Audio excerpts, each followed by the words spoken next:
American TV is lacking in quite a few areas. In this video, I'm going to show you what the Brits got that the Americans don't. First of all, let's talk about the fact that the Brits can say a lot of things that our American hosts can't. Let's start with Top Gear, a car show that talks about cars. It's not making any big political statements. And they get to criticize the government. Welcome to Britain, everybody. This is the worst country in the world. Yes.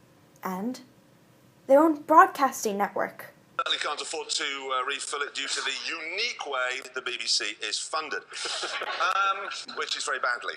When was the last time you saw an American TV show criticize the government or their broadcasting network without getting booed off the air? And let's just look at the standard fact that the Brits can curse. Our American host... I don't know what the Italian word for is, but that's where it goes. He got bleeped for saying bullshit. Bullshit on the scale of curses is not even that bad. But our British counterpart can talk about people on LSD. I do believe LSD is a bit higher than bullshit. And it's not just our lovely British car show hosts that can get away with many more things than the Americans can. On the Graham Norton Show, a chat show hosted by the flamingly gay Graham Norton, Norton is a little rude to his guests before they come on. I smell motorcycle oil and cheap cologne. I deduce that the star of Sherlock, Mr. Cumberbatch, is here! And he also makes some racy comments. If I was driving it, it might have happened a little faster. Who's driving it? Mr. Magoo?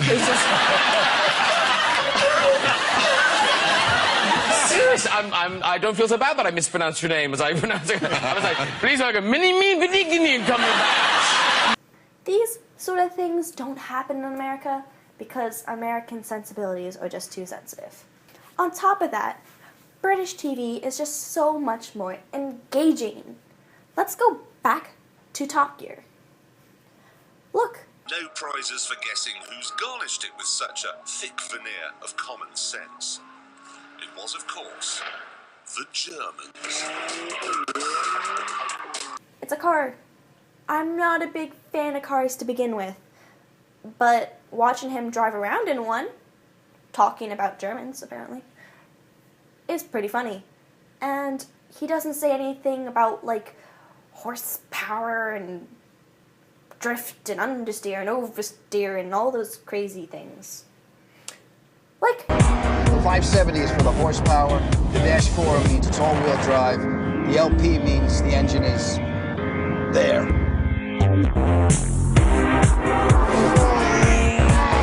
Listen to this V10 hum. Superleggera means super light, which means this car is less than 3,000 pounds, the lightest of all the Lamborghinis. And it does 0 to 60 in 3.4 seconds.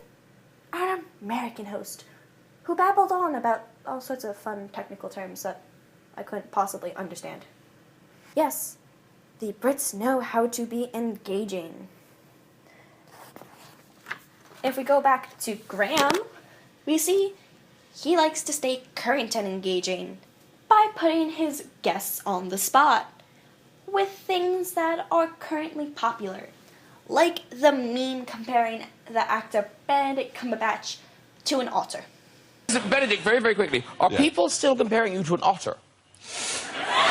Tell me, are they? Are they? They are. Are they? There's Go some on. new ones. Have you seen the new ones? I haven't seen This is, what do they call, memes? Memes, memes. I don't So know. this is an internet thing. So here's Benedict, right? Yeah. Now you would think that's just a boy, doesn't look like an otter. Yes, he does. Look at it. Just like an otter.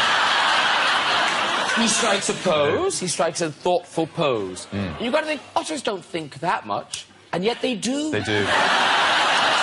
Here's the thing. I mean, I'm the one who's not doing the pose properly. That is the correct Sherlockian steeple of fingers underneath the chin. Mine's in front of my face. So, I'll take notes from my mem. So is one person posting these? I don't know. Because surely to post these, you'd have to see a lot of otters. And you know where otters hang out? Canals. Well, there's a new one. I'd There's a make new such a one. good You Watson. as Julian Assange. Right. Otter Julian Assange. And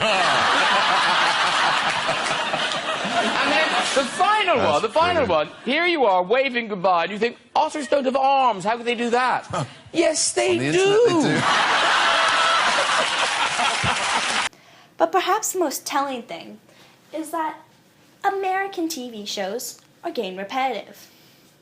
Look, here's Being Human.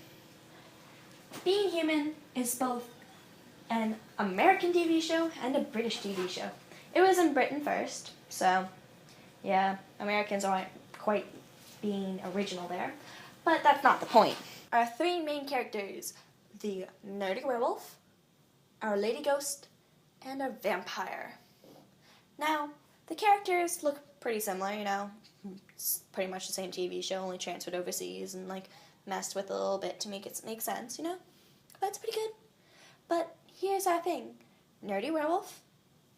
Nerdy werewolf. Hey, looks good to me. Lady ghost. Lady ghost. Hey, looks good to me.